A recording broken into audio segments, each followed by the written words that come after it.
Hey folks, it's Colin with Platinum Copier Solutions, and today I'm going to be showing you how to set up scanning to email using Office 365.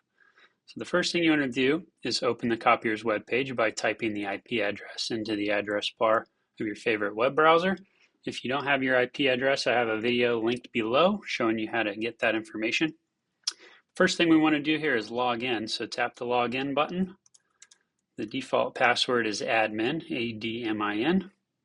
And from there, we'll go to the System Settings tab and then to the Network Settings button. On this page, you can see all the quick settings page. You can see everything at a glance. So you can change your IP address here. You can enter your DNS settings. But here's what we're looking for here is the SMTP settings. So for Office 365, the server name is smtp.office365.com. The port number needs to stay on 587. The sender address will be whatever your account is that you want to use for authentication purposes.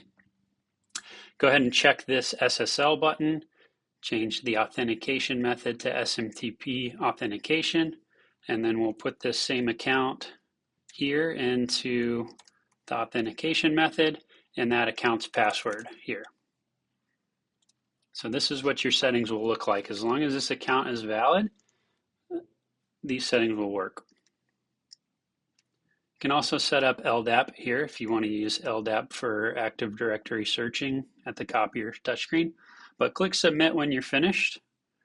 You can reboot it now, or if you want to test it, you can click Reboot later.